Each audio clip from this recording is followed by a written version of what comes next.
Batman and Robin is remembered as one of the worst superhero movies ever made. From bat nipples to bat credit cards and to just having horrible character depictions in live action, to basically making the franchise dormant for around 8 years. Good night. Now, the hate for this movie, is it really justified? To an extent. To be fully honest, I don't really think this movie is that bad. All right, everyone, chill. Listen, I know with that statement, you just want to throw me in Arkham Asylum, and I get it. But here's the thing. Batman and Robin was actually the first Batman movie that I ever saw as a kid, and it actually is responsible for making me a Batman fan. I mean, hell, Batman is my favorite comic book character of all time. Now, before I talk about the movie, we have to understand where Batman and Robin was in 1997. And I mean, they were everywhere. We had them in cereal boxes, Pop-Tarts, which came in the Batman and Robin flavor, the Mr. Freeze flavor, and I think it was the Batgirl flavor. I don't know if I'm correct on that. They were in Taco Bell, which had these Batman collectible cups. Not as good as the Batman Forever ones that McDonald's had, which are the glass ones. I never got to see this in theaters. I actually ended up watching it in Blockbuster. So my parents, instead of renting it, I think you could buy movies at the time there also. And I remember seeing the Batman and Robin posters that they had. They were so damn cool. I was just like in awe as a kid. I didn't know who Batman was. And when we got that VHS, I watched it like crazy. I mean, I actually wore down the VHS so much in the beginning that every time Robin gets frozen by Mr. Freeze, the video just stops and I have to skip the movie a little bit ahead because I wore it out so much. I mean, come on, in Halloween, my mom and dad got me and my brother Batman and Robin outfits. But as I got older, I started noticing that this movie, just wasn't that good. However, after all these years, I decided to go ahead and watch it again. But to watch a film like this, we need to get prepped up with something straight from Gotham City. And that is called Bat Juice. Now, in our complimentary Batman Forever McDonald's mug. And to be honest, the movie starts off pretty promising. Then after you see the frozen bat logo, you start seeing the suit up scene. And this is the part that it's just really crazy. I mean, they really overemphasize it. I mean, heck, you even see the bat ass. I asked for a bigger package. Apparently Chris was tipping the costumer. But I did get a nice ass.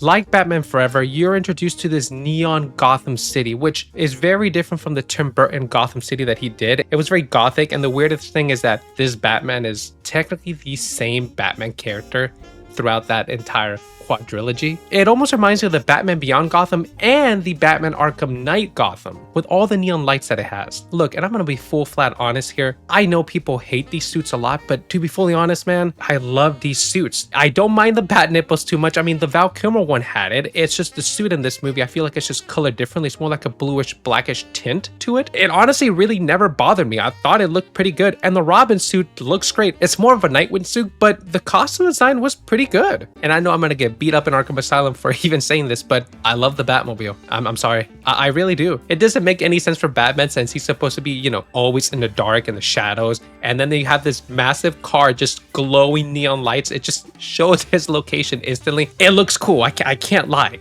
It really does. And one of the awesome things that I also appreciated from watching this is just how Gotham City had these muscular, massive statues of men. It almost looked like Greek gods. It looked pretty good. And I would say that's kind of what the suits also refer to in a sense, with all these atomically correct, like muscular features in there. But man, is this movie freaking ridiculous and makes no sense. I mean, when Robin crashes to the Gotham City Museum, he runs through it with his motorcycle, and the motorcycle creates the actual Nightwing/Robin logo. How the hell? I don't know. It's freaking hilarious. It's just so campy. Now, before I get to the bad parts in this movie, let's talk about what actually works in this. One of the main things is Alfred. He is kind of, in a sense, somewhat of a centerpiece in here, or at least taking more screen time that he's done in the last 3 movies. And that comes into play with those quiet moments with Bruce and Alfred talking. It's the most intimate that you get from the other movies. What is Batman, if not an effort to master the chaos that sweeps our world? An attempt to control death itself. And it's rather nice to see, really. I mean, he's actually the only character next to Commissioner Gordon that has stood out through the entire franchise. Everybody else has been recasted. The conflict between Bruce and Dick actually works. I mean, even though it's somewhat influenced by Poison Ivy, it's something that you see in the comics and in Batman the Animated Series that leads into him to becoming Nightwing. And they do dabble in that quite a bit. I mean, they keep going back and forth to each other. To be honest, I really enjoy those moments. I don't need your help. I'm going solo.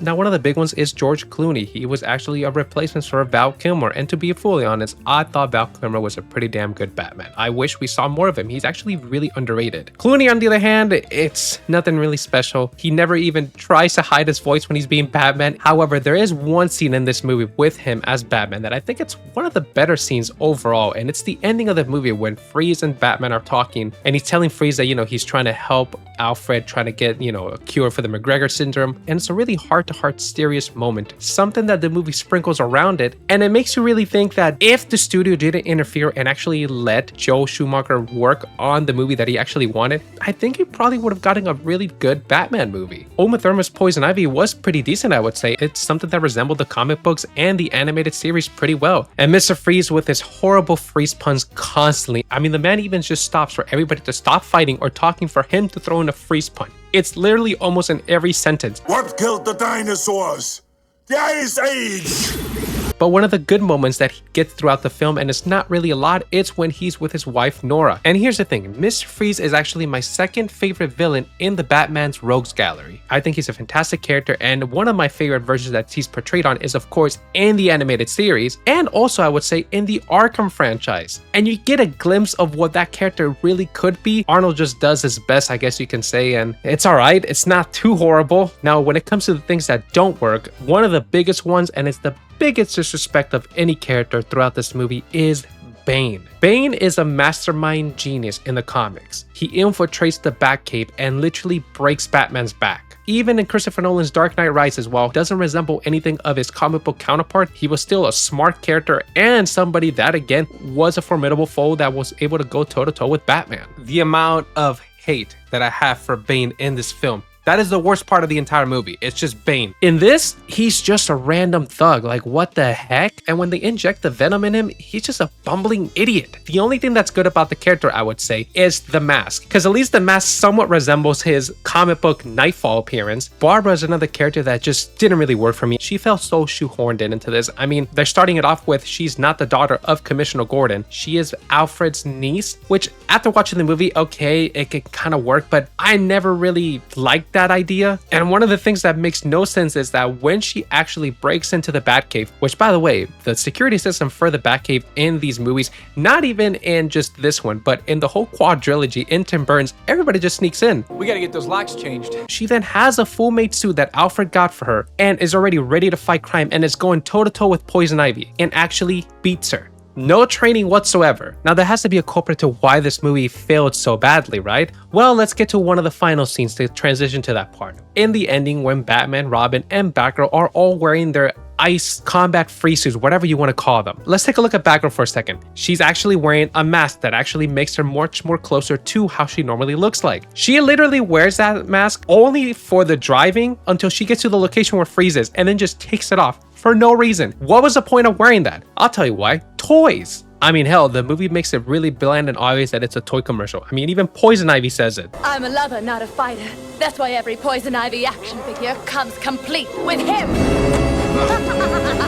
And that's one of the biggest problems with Batman and Robin, honestly. It's an entire toy commercial. Desire at the studio to keep it more family friendly, more kid friendly, and a word I had never heard before, more toyetic, which means that what you create makes toys that can sell. There were some pretty cool ones out there. I used to have this Batman one that had these like red lasers coming out of him. I think he was like orange and stuff. I don't remember quite exactly how the name was, but that was the Batman figure that I had growing up. Now, one of the things, I had this neighbor that I lived right next door, and he actually had the Batman and Robin, I think it was the Kenner doll toys. Those are so damn cool. I always wanted to have those. And look, listen, as watching this movie, it's just not that good, but the toys were pretty damn cool. That when McFarlane actually released the entire Batman and Robin wave line, I ended up getting the entire wave. Just couldn't help myself. They look so damn good. I mean, we got Batman, Robin, Batgirl, and Poison Ivy. And as a Build-A-Character, you got Mr. Freeze. The only one that they didn't include was Bane. Now, even before the McFarlane figures of Batman and Robin, which I love, they did release a Batman 4K collection. I ended up getting the Steelbook version from Best Buy at the time.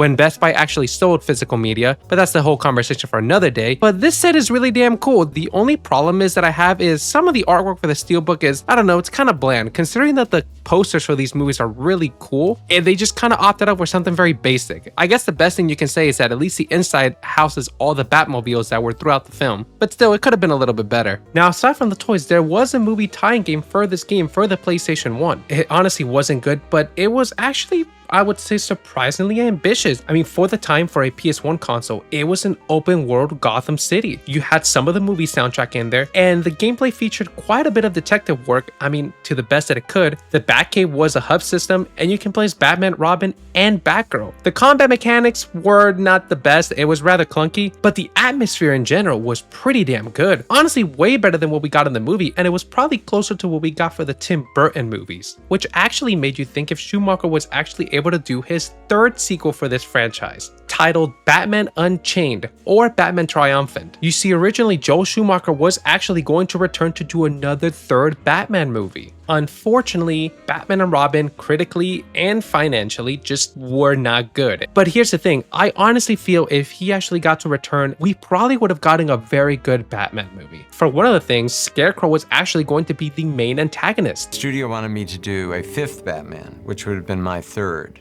which would have featured the Scarecrow. Which makes sense later on into what Christopher Nolan did later in Batman Begins. But again, it had this other weird thing going around with Harley Quinn also coming back, I think also being Joker's daughter from some sort. But one of the cool aspects on it was that Scarecrow was going to use the fear toxin and was going to make Batman face his previous villains that he's faced in the movies. And it was in a sense going to hold Batman in trial in his mind. Think of it as the episode in Batman the Animated Series called Trials, where the entire rogues galleries for Batman are holding Batman accountable for things that, hey, if he wasn't here, this probably wouldn't have happened. And when it comes to horror, Schumacher could have definitely delivered. I mean, he directed The Lost Boys. While this movie isn't good, I'll be fully honest, it changes quite a bit of the lore in Batman, and some of the characters just fully mishandled. There are some little good moments in it that it makes you really think like, damn, if Schumacher really was able to do this, Batman and Robin could have been a really good film. And Schumacher's have even gone public and apologized to people, saying that he's sorry for making this. If there's anybody watching this that, let's say, loved Batman Forever and went into Batman and Robin with great anticipation, if I disappointed them in any way, then I really want to apologize, because it wasn't my intention. My intention was just to entertain them. Let's be completely honest. While Batman and Robin is a pretty bad movie, it's nowhere near the worst comic book movie of all time. I mean, did we all forget about Catwoman? Knowing that while this movie wasn't good, it exposed me to my favorite comic book character of all time. And if you guys enjoy these type of videos where we took a look back at certain movies, video games, anime, and just pop culture in general, go ahead and check out the rest of the channel. And like Mr. Freeze says, Tonight's forecast, a freeze is coming.